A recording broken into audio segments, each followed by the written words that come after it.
Hello दोस्तों, राम राम, राधे राधे, जय हिंद। और सब बढ़िया हैं आप भाई? पढ़ाई सही चल रही है? अभी हमारे 2 दिन से जो है वीडियो अपलोड नहीं हो पाई थी, है ना। उसमें थोड़ा तबीयत सही नहीं थी मेरी। तो आज जो है हम पढ़ने वाले हैं। अभी हमने जो पढ़ा था पिछले लेक्चर में, जो हमने पढ़ा है पूरा एस्ट्रोनॉमी पढ़ा है, और एस्ट्रोलॉजी मैंने समझा दिया था। नक्षत्र जो हमारे होते हैं वो भी मैंने समझा दिया था। ज्योतिष विज्ञान जो था हमारा, वो भी मैंने उसमें पढ़ा दिया था। और दूसरा भाई, उसमें जो हमने पढ़ा था, बिग बैंग थ्योरी पढ़ी थी, गैलेक्सी बनी थी, फिर हमारा तारामंडल, नक्षत्र और सौर मंडल, ये सभी चीज़ें वहाँ पे डिटेल्स में पूरा समझाया है सभी लेक्चर में जो हमारी वीडियो बनी है ना।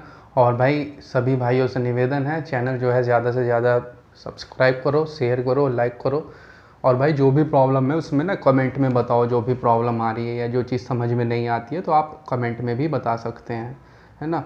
तो अभी जो आज हम पढ़ने वाले हैं, पहले थोड़ा सा देख लेते हैं जो हमने पढ़ा था। हमने जो है एस्ट्रोनॉमी पढ़ा था और एस्ट्रोलॉजी। एस्ट्रोनॉमी और एस्ट्रोलॉजी हमने पढ़ लिया था पूरा। इसमें जो है मैंने पूरा लाइफ ऑफ स्टार समझाया था सबसे पहले। फिर ये सभी हमारी जो प्रीवियस वीडियोस हैं पूरा उसमें सिलेबस से पढ़ाया है, सीक्वेंस में पूरा पढ़ाया हुआ है।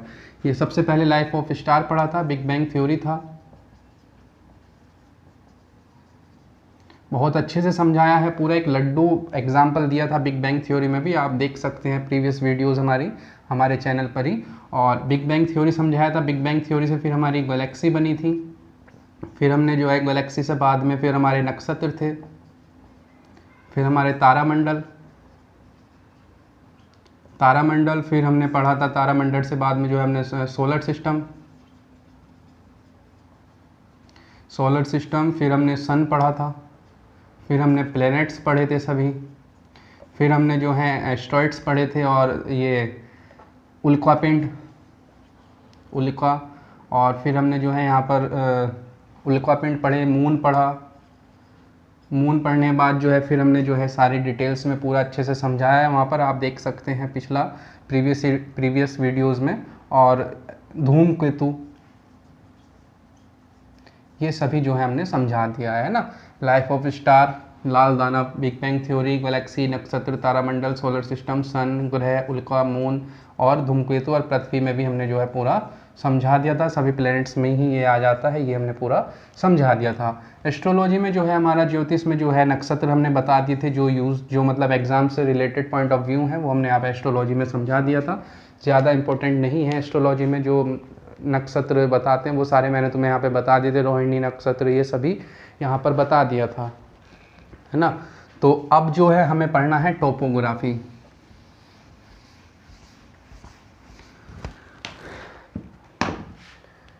अब पढ़ना है टोपोग्राफी पढ़ना है पहले। अब जो हमारा स्टार्ट होना है आज से टोपोग्राफी है, फिर हमारा जियोलॉजी है, फिर हमारा जियोलॉजी से बाद में ज्योग्राफी है, राइट। टोपोलॉजी में जो है आज हम जो पढ़ने वाले हैं वो आज हमें पढ़ना है टोपोग्राफी, हमें पढ़ना है आज से। ये हमारा पहला लेक्चर है टोपोग्राफी में। फिर हमें जियोलॉजी पढ़ना है, जियोलॉजी से बाद में फिर हमें ज्योग्राफी पढ़ना है, राइट। अभी जो है टोपोग्राफी में जो आज हम पढ़ने वाले हैं एकदम बेसिक से स्टार्ट होना है, ध्यान से समझना है पूरा। पॉइंट जो है बताना हूँ मैं यहाँ पर, सभी अच्छे से समझना है, सही है बेटे। इसमें जो है भैया टोपोग्राफी मतलब होता है तुम्हारा, हिंदी में भी और इंग्लिश में दोनों में बताता चलूंगा, आप लिखते रहना साथ साथ। टोपो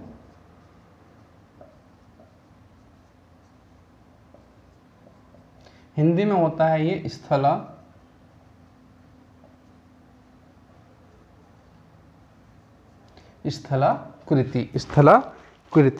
सही है बेटे। हिंदी में होता है स्थलाकृति, जो हिंदी वाले हैं वो स्थलाकृति और जो इंग्लिश वाले हैं वो टोपोग्राफी। इसमें जो है स्थलाकृति मतलब होता है हमारा ऊबड़ खाबड़। ऊबड़ खाबड़ तो मतलब समझते ही हो, इतना तो आप समझते ही हैं। ऊबड़ खाबड़ मतलब होता है, जैसे ये मान लीजिए कोई रोड है और रोड जो है वो बनी हुई नहीं है तो उसमें जो है ऊबड़ खाबड़ है, सही है। ऊबड़ खाबड़ है, जब झटके लगते हैं बस में भी तो वो सब हमारा ऊबड़ खाबड़ में ही आ जाता है। ऊबड़ खाबड़ इतने सभी बच्चे जानते हैं ऊबड़ खाबड़ मतलब, सही है बेटे। दूसरी बात, स्थलाकृति मतलब है ऊबड़ खाबड़। ऊबड़ खाबड़ मतलब कहीं ऊपर नीचे ऊपर नीचे ऊपर नीचे, ये सभी हमारा ऊबड़ खाबड़ है। अब ये जिस जरिए से बनता है, ये जो बनता है वो रीज़न यहाँ पे बताते हैं। सबसे पहला जो रीज़न है हमारा, एक तो नदियों से बनता है, नदी या फिर रिवर से बनता है, सही है बेटे। दूसरा होता है हमारा, ये बनता है सी वाटर से, समुद्र से बनता है। ये मैं भी समझाऊंगा जैसे बनता है इनसे भी, अभी सारी चीज़ अभी आप थोड़ा समझिए। ऊबड़ खाबड़ जैसे हमारा ये बनता है। तीसरे में सबसे पहले नदी से, हमारा नदी जो है पहाड़ों से आती है तो वो ऊपर से जो है अपवर्दन और निक्षेपण होता है, तभी जो है ऊबड़ खाबड़ बनता चला जाता है। या फिर बनता है अंडर वाटर से, या फिर आइस से, बर्फ से, है ना। तो नदी से बना, सी वाटर से बना, अंडर वाटर से बना और आइस से बना, और फिर हमारा हवाओं से बनता है, विंड। अब हिंदी वाले इतना तो समझते ही हैं बच्चों, रिवर मतलब नदी है, सी वाटर मतलब समुद्र वाला पानी है, अंडर वाटर मतलब जो अंडरग्राउंड वाटर है जैसे नाले होते हैं उस टाइप में, और आइस बर्फ से भी बनता है, और विंड हवाओं से भी बनता है। अब जैसे मान लो आप जो हैं, पहले हवाओं वाला बताता हूँ जो हवाएं से बनता है।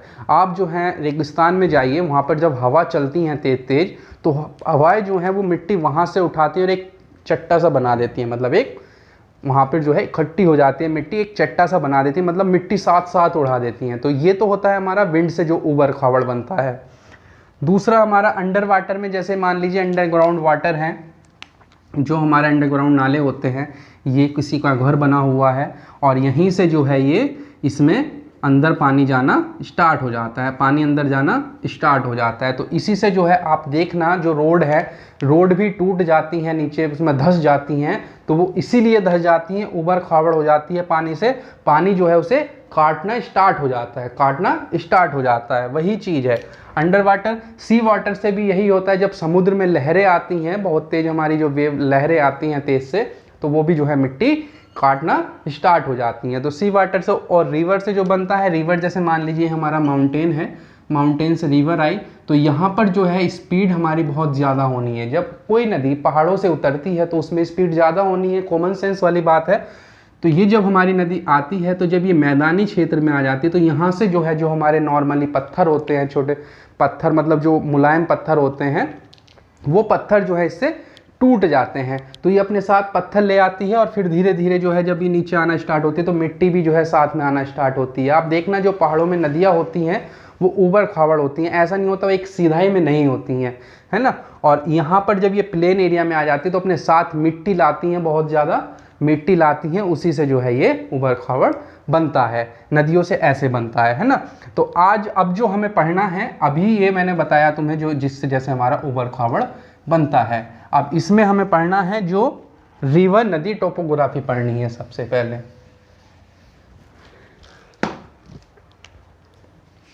रिवर या फिर नदी, रिवर या फिर नदी टोपोग्राफी हमें पढ़नी है। और हिंदी में इसे बोलते हैं स्थलाकृति। स्थलाकृति मतलब होता है ऊबड़ खाबड़, ऊबड़ खाबड़। ये एकदम देसी भाषा में है जिससे सभी बच्चे समझ पाएँ अच्छे से, है ना। मैं सीधा बस स्थलाकृति बताता तो आप शायद नहीं समझ पाते, तो इसीलिए मैंने लिख दिया ऊबड़ खाबड़ जो होती है वही हमारी स्थलाकृति होती है, यही हमारा टोपोग्राफी होता है। अब हमें पढ़ना है नदी पे, नदी से जैसे जैसे वो बनता है और नदी में जैसे बनता है, जैसे जैसे वो धीरे धीरे विकसित होता जाता है, जनरेट होना स्टार्ट हो जाता है। सबसे पहले इसमें जो है तीन चीज़ होती हैं, सबसे पहले इसमें जो है तीन चीज़ होती हैं जो हमारी नदी है, जिसमें सबसे पहला है अपक्षीय, इंग्लिश में इसे बोलते हैं वेदरिंग। दूसरे नंबर पे है हमारा अपवर्दन और इरोजन, इसे बोलते हैं इंग्लिश में इरोजन। चौथे नंबर पे, तीसरे नंबर पे हमारा है निक्षेपण, ये है हमारा निक्षेपण, इसे बोलते हैं डिपोजिशन। सही है बेटे, डिपोजिशन, एपेक्सीय, वेदरिंग, इरोजन और डिपोजिशन। सबसे पहले वेदरिंग होती है, फिर हमारा इरोजन होता है और फिर हमारा डिपोजिशन होता है। इसमें जो है, जो हमारा वेदरिंग है, इसमें जो है चट्टानें टूटती हैं, चट्टानें जो होती हैं वो टूट जाती हैं। इतनी बात समझ में आई? चट्टानें जो है वो टूट जाती हैं। और ये जो है दो टाइप में होता है हमारा, एक तो होता है हमारा फिजिकल और दूसरा होता है केमिकल। फिजिकल मतलब ये है, जैसे मान लीजिए कोई पत्थर है और वो पत्थर जो है हम हथौड़े से तोड़ते हैं, हथौड़े से तोड़ते हैं, ऐसा फिजिकली हम उसे तोड़ते हैं, तो वो तो हो जाता है हमारा फिजिकली। अब यदि मैं पत्थर पे तेजाब डाल दूं, पत्थर पे मैं तेजाब डाल दूं, तो वो भी अपने आप ही जो है टूटना स्टार्ट हो जाना है, वो हो जाता है हमारा केमिकल, वो हो जाता है हमारा रासायनिक से हम उसे तोड़ते हैं। एक तो हमारा फिजिकल वेदरिंग होता है और केमिकल वेदरिंग होता है। फिजिकल वेदरिंग और केमिकल वेदरिंग। सही है बेटे, समझ में आई इतनी बात? इसमें जो है, जो वेदरिंग है, जो एपेक्सीय होता है हमारा, ये हमारा चट्टानें इसमें टूट जाती हैं, जो हमारी चट्टानें हैं वो टूट जाती हैं।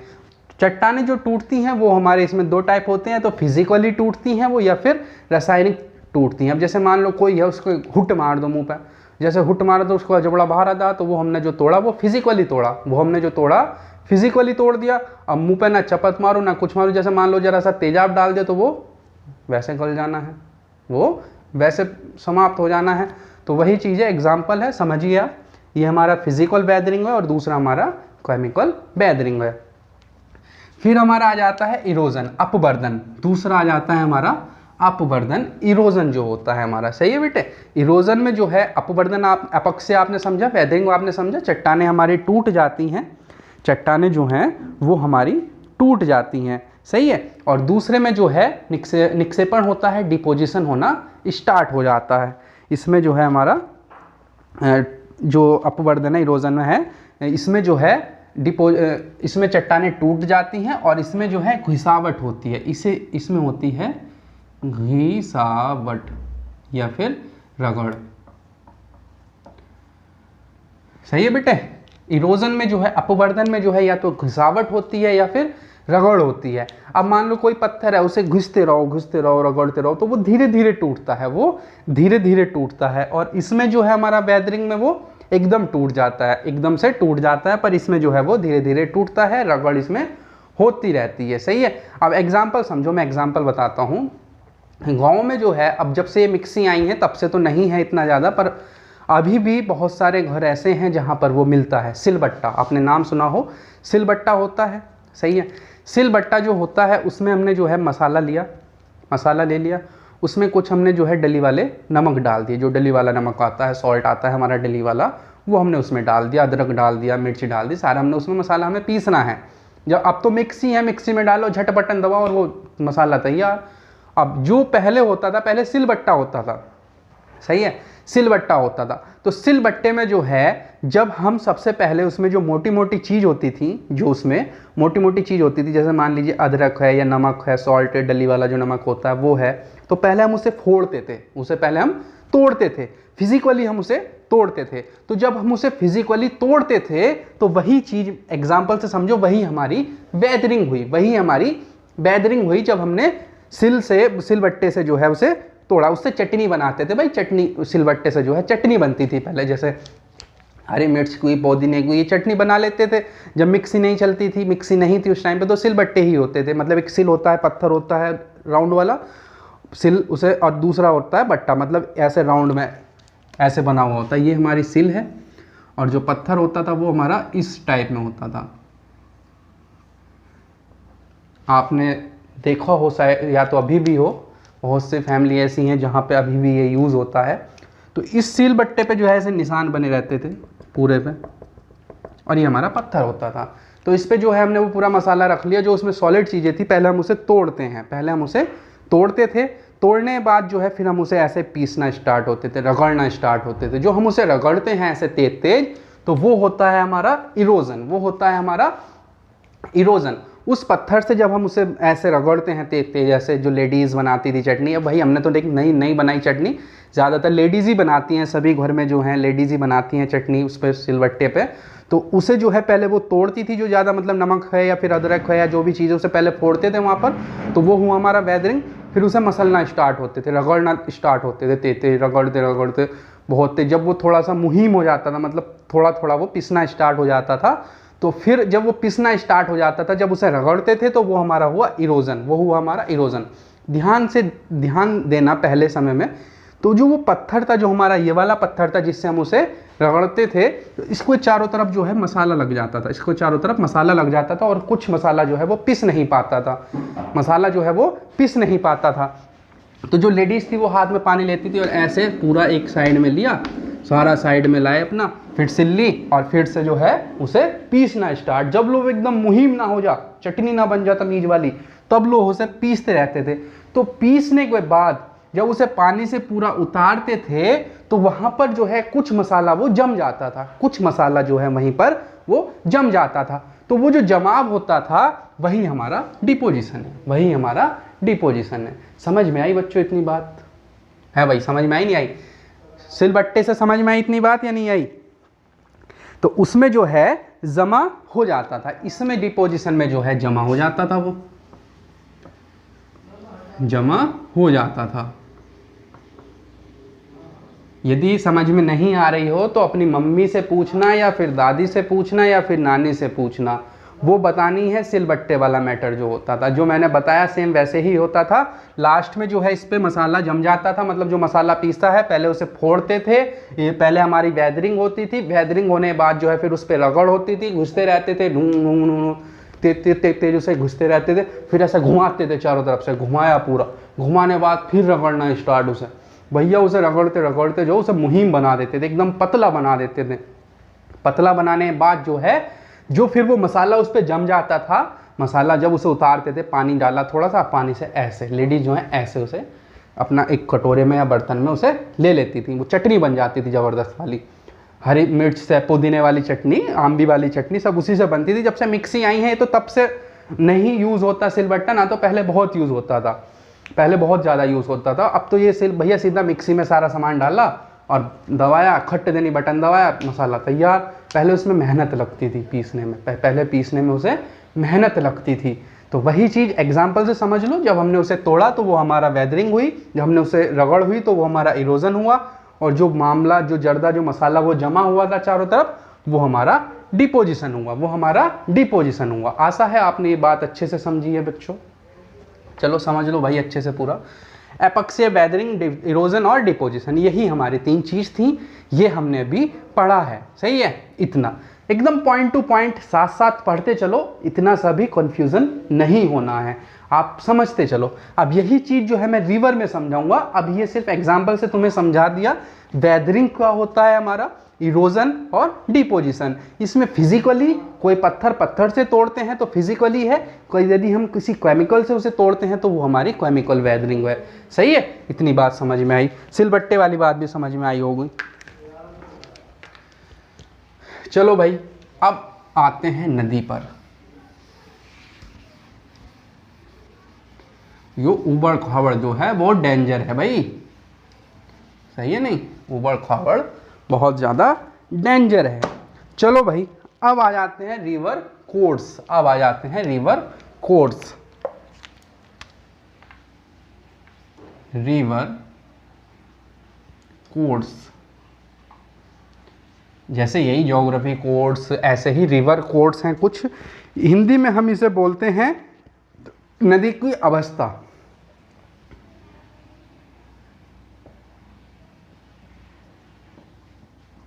नदी की अवस्था। सही है बेटे? अवस्था। रिवर कोर्स में जो है सबसे पहले एक तो होती है, अब जैसे मान लो बच्चा है, कोई बच्चा पहले जो है छोटा होता है, फिर वो युवावस्था में जाता है, फिर जवान हो जाता है धीरे धीरे, जवान होने के बाद फिर जो है वो मध्य अवस्था में आ जाता है अपना, और फिर वो बुढ़ापा हो जाता है, बुढ़ापे में आ जाता है। तो वैसे ही नदी भी 3 पार्ट में बांटी हुई है। सबसे पहले जो है, जो इंग्लिश में सबसे पहले बताता हूँ मैं, जो सबसे पहला है वो है हमारा हायर रिवर कोर्स।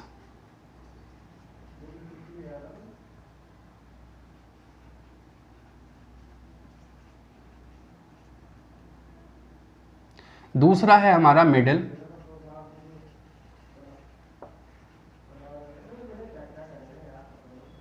तीसरा है हमारा लोअर।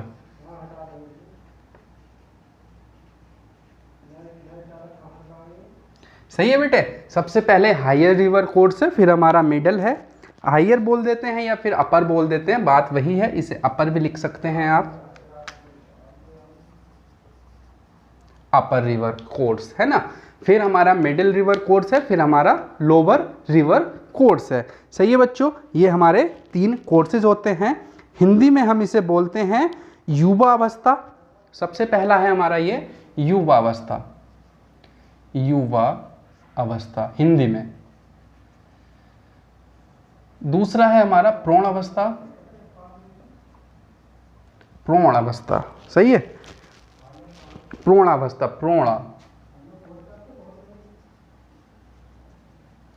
फिर है हमारा वृद्धावस्था,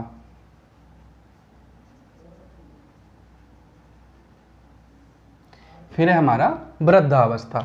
सबसे पहले युवावस्था, फिर प्रौढ़ावस्था और फिर वृद्धावस्था। युवावस्था में जब नदी हमारी सबसे पहले, अब एक चीज और याद रखनी है, जिस पॉइंट से नदी चलती है, जिस पॉइंट से, यहीं पे समझो, जिस पॉइंट से नदी बाहर आती है उसे बोलते हैं उद्गम, उसे बोलते हैं उद्गम या फिर ओरिजिन। सही है बेटे। और जिस पॉइंट पे वो समुद्र में जाती है उसे बोलते हैं मुहाना, उसे बोलते हैं मुहाना। मतलब जब नदी हमारी समुद्र में मिल जाती है तो उसे बोलते हैं मुहाना, उसे बोलते हैं मुहाना। और जिस पॉइंट से वो चलती है उसे बोलते हैं उद्गम, ओरिजिन। अब जैसे हमारी नदी है, गंगा नदी है, तो ओरिजिनेट पॉइंट जो है वो हमारा गंगोत्री ग्लेशियर है, और जो यमुना है वो हमारी यमुनोत्री ग्लेशियर से चलती है। ग्लेशियर मतलब आप सभी जानते हैं बर्फ है, पूरा पहाड़ जो है बर्फ से ही जो है वो उद्गम होता है। वहाँ से गोमुख जो है हमारा, गोमुख गंगा जी जो है वो हमारी गोमुख से चलती हैं, गंगोत्री ग्लेशियर से चलती हैं। तो वो पॉइंट हुआ हमारा ओरिजिन पॉइंट, वो हुआ हमारा ओरिजिनेट पॉइंट या फिर ओरिजिन पॉइंट, उद्गम स्थल है वो हमारा। फिर जहाँ पे ये समुद्र में मिल जाती हैं, पश्चिम वेस्ट ऑफ उसमें बांग्लादेश में, जब ये समुद्र में बंगाल की खाड़ी में मिल जाती हैं तो वो हो जाता है हमारा मुहाना, वो हो जाता है हमारा मुहाना। अब आप एक सवाल बताओ मुझे, सभी बच्चे कमेंट में बताना, डेल्टा यहां पर बनना है या यहां पर बनना है? सही है बेटे, ये बात बतानी है कमेंट में, डेल्टा ओरिजिनेट पॉइंट पे बनना है या फिर मुहाने पर बनना है। अब दूसरा पॉइंट, दूसरी बात, स्पीड यहां पर ज्यादा होनी है या यहां पर ज्यादा होनी है? सही है, दोनों सवाल हैं, कमेंट में बताने हैं। अब मैं बताता हूं यहां पर, फिर भी ये इतनी बात समझ में आई, उद्गम, ओरिजिन, और हमारा जो समुद्र है जहां पर वो मिल जाती है उसे मुहाना बोलते हैं, उसे बोलते हैं मुहाना। अब अपर रिवर कोर्स युवावस्था में होता है, मिडिल रिवर कोर्स प्रौढ़ावस्था में होता है, लोअर रिवर कोर्स वृद्धावस्था में होता है। तो बेटे अब यही चीज हमें समझनी है, युवा अवस्था जो है वो हमारी पर्वत पर होती है। जब नदी हमारी पर्वत पर होती है, ये होती है हमारी युवा अवस्था, ये हमारी होती है युवा अवस्था। जब हमारी नदी मैदान में उतर जाती है, मैदानी क्षेत्र में उतर जाती है, तो वो होता है हमारा मिडिल रिवर कोर्स या फिर प्रौढ़ा अवस्था होता है। जब हमारी नदी मुहाने पर पहुंच जाती है, मुहाने पर पहुंच जाती है, तो वो नदी हमारी उस टाइम पे हो जाती है वृद्धावस्था में। उस टाइम पे जो है नदी हमारी बूढ़ी हो जाती है, मतलब बूढ़ी हो जाती है, वो वहाँ पर सिर्फ अब फिर वो समाप्त होने वाली होती है मुहाने पर जब पहुँच जाती है।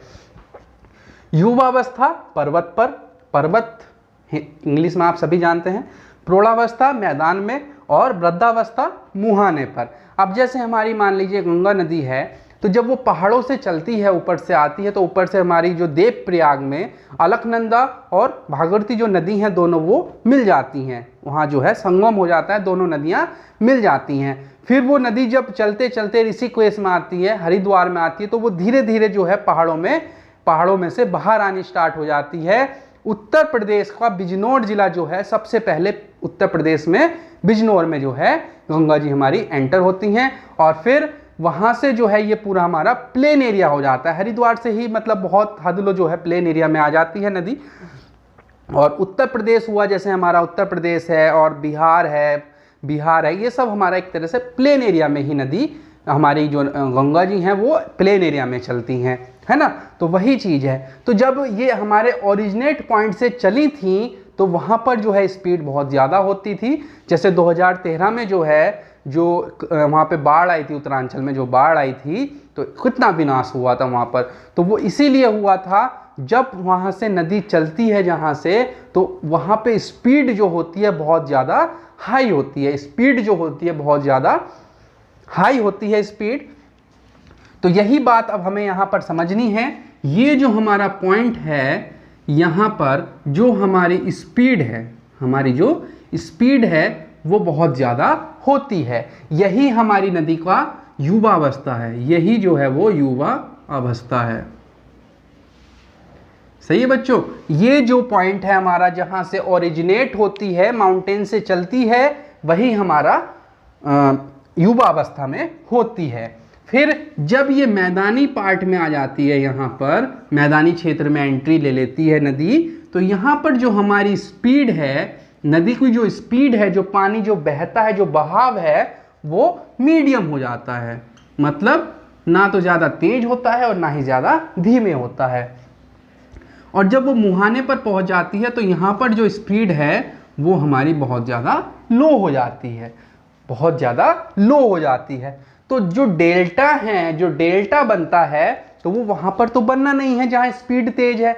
डेल्टा मतलब ये होता है, जो नदी है ऐसे डेल्टा, मिट्टी का डेल्टा मतलब वहाँ पर बना देती है। तो यदि डेल्टा बना दिया तो नदी से बहा देती है, साथ में यदि ऊपर बना तो डेल्टा जो है वो हमेशा मुहाने पर ही बनता है। सवाल पूछा जाता है हर एग्जाम में, ज़्यादातर पूछे जाते हैं जब सवाल आते हैं, डेल्टा जो है नदी कहाँ पर बनाती है, तो हमें बताना है मुहाने पर बनाती है।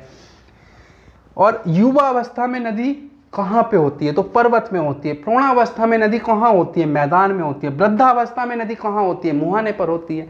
तो ये सभी सवाल पूछे जाते हैं सभी एग्जाम में, जो भी हमारे जहाँ पे भी जीएस आता है वहाँ पर ये सवाल पूछे जाते हैं। समझ में आई इतनी बात। तो यहाँ पर हमारी युवा अवस्था है और ये हमारा मुहाना है। यहाँ पे स्पीड मध्यम हो जाती है और यहाँ पे स्पीड हमारी डाउन हो जाती है। यहाँ पर जो है जो हमारा युवा अवस्था है, यहीं पे अपक्षीय जो हमारी वेदरिंग होती है, जो हमारी वेदरिंग होती है, जो हमारी वेदरिंग होती है भैया, वेदरिंग जो होती है ये सबसे ज़्यादा होती है यहाँ पर। वेदरिंग मतलब पत्थरों से जो टूटता है वो सबसे ज़्यादा यहीं पे टूटता है। सबसे ज़्यादा जो पत्थर टूटते हैं, नदी पहाड़ों से नीचे आ रही है, झरने आ रहे हैं, झरने से जो है कोई पत्थर साथ में है और वो पत्थर से पत्थर टच हुआ, हाथों हाथ टूटा पत्थर, तो यही जो हमारी वेदरिंग है सबसे ज़्यादा होती है यहाँ पर। और दूसरा जो है यहाँ पर जो है हमारा अपवर्धन, इरोजन जो होता है वो भी हमारा यहाँ पर बहुत ज़्यादा होता है। इरोजन मतलब नदी है, जो हमारे मुलायम पत्थर हैं उन पे पानी चलता जा रहा है, रगड़ होती जा रही है, तो वहाँ पर भी इरोजन होता है। चलिए, ये इरोजन हुआ। अब यहाँ पर जो है इस पॉइंट में इरोजन और जो हमारा तीसरा पॉइंट था, इरोजन होता है सबसे ज़्यादा, और डिपोजिशन जो होता है, इरोजन प्लस डिपोजिशन, ये बहुत ज़्यादा होता है। इरोजन और डिपोजिशन बहुत ज़्यादा होता है यहाँ पर जब हमारी स्पीड मध्य हो जाती है, और मुहाने पे जो है सिर्फ डिपोजिशन होता है। हिंदी में मैंने ये सभी वर्ड बताए थे, आप वहाँ पर देख सकते हैं। इरोजन मतलब हमारा था जो अपवर्धन है, इरोजन हमारा अपवर्धन है, अपवर्धन। ये हमारा डिपोजिशन निक्षेपण है, और ये हमारा वेदरिंग जो था हमारा, ये हमारा अपक्षीय है। सही है बेटे। तो जो नदी है हमारी, जहाँ से ओरिजिन होता है, जहाँ से ओरिजिनेट पॉइंट होता है, उद्गम होता है, जब नदी हमारी पहाड़ों में होती है, माउंटेन में होती है, तो वहाँ पर जो है जब नदी पहाड़, अब जैसे मान लो ये हमारी नदी है, ये हमारे माउंटेन है, राइट। अब यहाँ से जो है ये हमारा छोटे माउंटेन है नीचे, अब यहाँ से नदी आ रही है ये, अब इसी में साथ में कोई पत्थर नदी के साथ, स्पीड बहुत ज़्यादा हाई होनी है, जब ढलान होना है तो स्पीड तेज होनी है, कोई पत्थर आया, पत्थर से पत्थर टच हुआ तो वो टूट जाता है, तो ये हमारी वेदरिंग हो जाती है। फिर जब पानी से रगड़ होती रहती है, पत्थर पे होती रहती है, तो उसे घिसना स्टार्ट हो जाती है और वो अपने साथ ले जाती है। तो यही चीज़ जो होती है हमारी, जो अपवर्दन है और अपक्षय है, जो हमारी वेदरिंग है, वो सबसे ज़्यादा यहाँ पर होती है, पर्वत पर। फिर हमारी जो इरोजन होता है और डिपोजिशन होती है, वो होती है हमारी मध्य में, जब वो मैदानी क्षेत्र में आ जाता है। और यहाँ पर जो तीसरा पॉइंट है, जो हमारा मुहाना है, जो हमारा मुहाना है, इस पे सिर्फ डिपोजिशन होता है, इस पे जो है डिपोजिशन होता है, तभी हमारे जो है डेल्टा बन जाते हैं। वहाँ पर डिपोजिशन ही यहाँ पर सिर्फ होता है, जो भी गाद है अपने साथ, जो भी गाद है वो सब लाती है नदी, और एक उस पे जो है पॉइंट पे वो छोड़ देती है। इसीलिए हम नदी से जो है रेत निकाल लेते हैं, इसीलिए उससे जो है पीछे से बहुत ज़्यादा मिट्टी आती है, बहुत ज़्यादा मिट्टी आती है, पत्थर आते हैं, यही सब चीज़ जो है वो आती है। आपने अच्छे से समझा पूरा, जो upper river course, middle river course, lower और अपक्षय, वेदरिंग, डिपोजिशन और इरोजन जो मैंने समझाया है ना, यही सारा जो है हमारा डिपोजिशन था, यही हमें इसमें पढ़ना था। सही है बेटे। अब जो है, अब मैं तुम्हें बताता हूँ, जो हमारा जो ये घाटियाँ बनती हैं, जो वैली बनती हैं, वैली जो बनती हैं,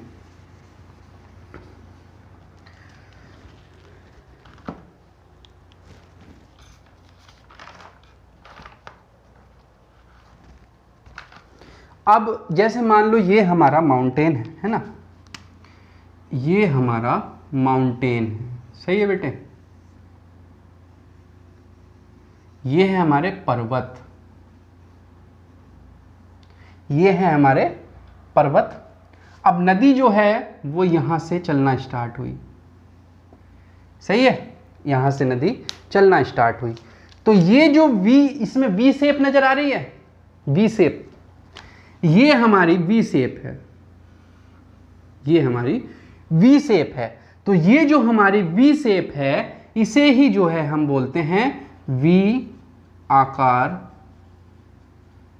घाटी, या फिर वी शेप वैली।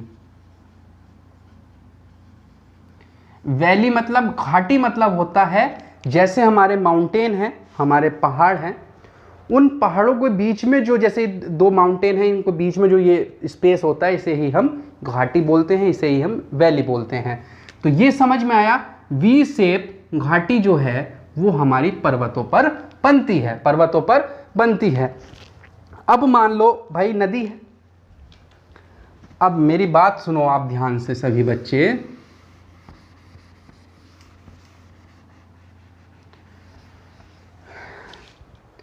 अब ये नदी जो है, ये माउंटेन बनाया, ये वी शेप में बना यहाँ पर, तो ये भैया इसे हमने बोल दिया वी शेप वैली या फिर वी आकार घाटी। अब ये हमारे माउंटेन हैं, सही है भाई।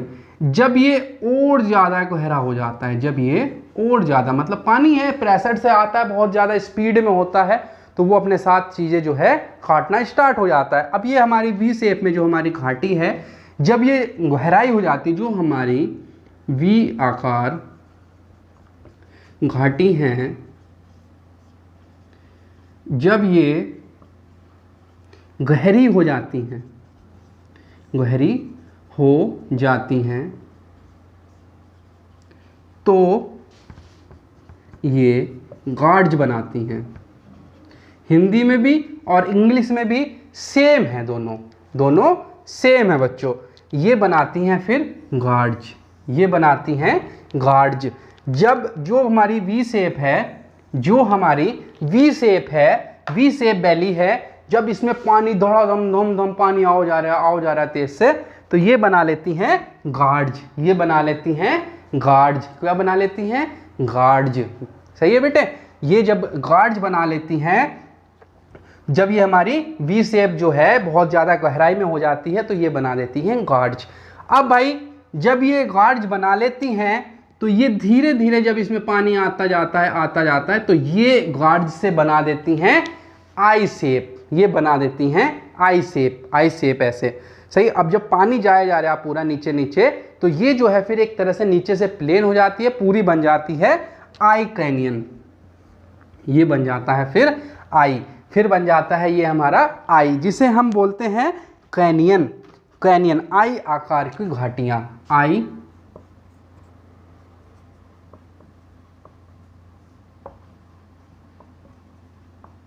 आई आकार घाटी या फिर कैनियन।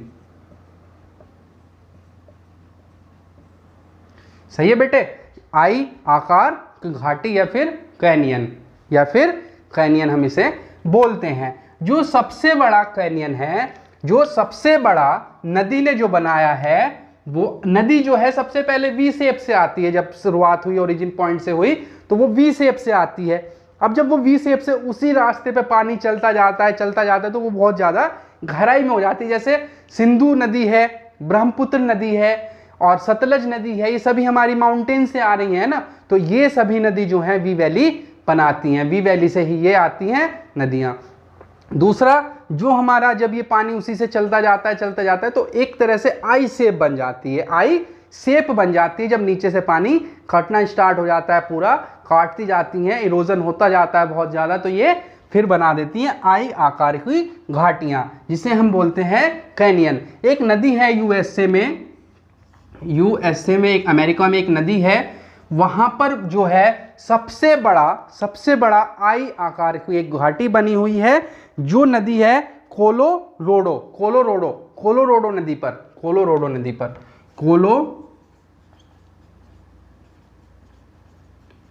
नदी पर सबसे बड़ी जो बनी हुई है कोलोराडो नदी पर कैनियन बना हुआ है यूएसए में। सही है बेटे, तो ये कैनियन, ये हमारा आज एकदम बेसिक था, टोपोग्राफी में जो है बहुत ही एकदम बेसिक समझाया है आज, है ना। तो भैया अपना जो है ध्यान से पढ़ो, ये हमारा जो है टोपोग्राफी था, राइट। ये एक बार फिर से रिवीजन ले लेते हैं। सबसे पहले हमारी वेदरिंग होती है ना, सबसे पहले वेदरिंग होती है, सिलबट्टे वाले एग्जाम्पल से याद रखना है। फिर इरोजन होता है, घिसाव होता है, और फिर हमारा डिपोजिशन होता है। सबसे पहले हमने पत्थर तोड़ने के बाद फिर उसे घिसाव हुआ उसमें, और फिर जो है वो इरोजन हुआ, इरोजन के बाद डिपोजिशन होना स्टार्ट होता है। जो हमारे पत्थर टूटते हैं वो हमारे टूटते हैं पर्वत पर, जो हमारी जो नदी है युवावस्था में होती है। फिर युवावस्था से वो प्रौढ़ावस्था में आ जाती है, वहाँ पर जो है इरोजन भी होता है और डिपोजिशन भी होता है। फिर पर्वत पर जो होता है वो वहाँ पर डिपोजिशन भी होता, वो पर्वत पर जो है डिपोजिशन नहीं होता, इरोजन होता है और वेदरिंग होती है। वेदरिंग मतलब टूटना, पत्थर जो है, चट्टानें जो है वो टूटती हैं। फिर लास्ट में जब मुहाने पर नदी पहुँच जाती है, जहाँ पर वो अपना लास्ट पॉइंट होता है, जहाँ पर वो समुद्र में मिल जाती है, उसे बोलते हैं मुहाना। जब वो नदी मुहाने पर पहुँच जाती है तो वहाँ पर जो है डिपोजिशन बहुत ज़्यादा होता है। और तीसरी बात, जब हमारी नदी युवावस्था में है तो पर्वत पर है, जब वो हमारी नदी प्रौढ़ावस्था में आई तो मैदानी क्षेत्र में आई। और तीसरी चीज़ जो है, जब हमारी नदी मुहाने पर आ जाती है तो वहाँ पर वृद्धावस्था हो जाती है जो नदी है। 3 अवस्थाओं में इसे बांटा हुआ है। और जो है हमारा जो हमारी जो घाटियाँ बनती हैं वी शेप में बनती हैं। वी शेप में इसलिए बोला जाता है, जो हमारे माउंटेन है वो सभी वी शेप में ही दिखते हैं। यदि हम दूरी से देखते हैं तो वहीं से नदी आती है, वहाँ पर जो स्पीड होती है नदी में बहुत ज़्यादा हाई होती है, बहुत ज़्यादा तेज़ वहाँ से पानी बहता है, तो इसीलिए वी शेप घाटी उन्हें बोलते हैं, नदियाँ बनाती हैं। फिर भाई जब वी शेप वाली जो घाटियाँ हैं, वी आकार वाली जो घाटियाँ हैं, जब वो धीरे धीरे उनमें इरोजन होता रहता है, अपवर्धन होता रहता है या फिर वेदरिंग होती रहती है, तो उसी से जो है वो एक दूसरा रूप ले लेती हैं, जिसे हम बोलते हैं गार्ज। मतलब जब वी शेप जो है वो हमारी गहरी हो जाती है तो उसे हम बोलते हैं गार्ज। फिर हमारा जो है गार्ज बनने के बाद जो है, जब वो नदी और भी उसमें इरोजन होता रहता है, अपवर्धन होता रहता है या फिर वेदरिंग होती रहती है, तो वो शेप ले लेती है आई आकार में। फिर वो हो जाती है आई आकार घाटियाँ या फिर आई शेप वैली बन जाती हैं। फिर जो हमारी सबसे बड़ी है यूएसए में है, जो आई शेप वैली बनी हुई है यूएसए में है, और जो आई शेप है इसे हम कैनियन भी बोलते हैं। कोलोराडो नदी पर ये आई शेप बनी हुई है। तो बच्चों ये हमारा आज टोपोग्राफी था। रिवर हमने रिवर कोर्स इसमें पढ़े हैं, अपवर्दन इसमें पढ़ा है और अपेक्सी इसमें पढ़ा है। अपेक्सी जो होता है, जो हमारा वेदरिंग होती है, इरोजन हुआ, वेदरिंग हुआ, इरोजन हुआ, डिपोजिशन हुआ, ये सभी हमने इसमें पढ़ा है ना। ये अब जो हमारा स्टार्ट हुआ है आज से, वो हमारा नया टॉपिक स्टार्ट हुआ है टोपोग्राफी। इसके बाद जो हमें पढ़ना है, फिर हमें पढ़ना है जियोलॉजी, और जियोलॉजी से बाद में हमें पढ़ना है फिर जियोग्राफी। तो यही हमें सीक्वेंस में पढ़ते जाना है, पूरा एक सिलेबस चलना है अच्छे से। आप सभी भाई से निवेदन है, हमें सपोर्ट करें, ज़्यादा से ज़्यादा सब्सक्राइब करें और वीडियो शेयर करो भाई ज़्यादा से ज़्यादा, है ना। और कमेंट में जो भी प्रॉब्लम है आप कमेंट में बता सकते हैं हमें, जो भी प्रॉब्लम आ रही है ना, जो भी चीज़ें मतलब समझ में नहीं आ रही तो आप हमें कमेंट में बता सकते हैं। और बस यही है, आज इतना ही रहने देते हैं। अब हमें जो है टोपोग्राफी पढ़ना है, 3 से 4 लेक्चर में हमारा टोपोग्राफी चलना है, फिर हम जो है जियोलॉजी पर आने हैं। सही है बेटे, मिलते हैं नेक्स्ट लेक्चर में। जय हिंद, राम राम, राधे राधे भाइयों।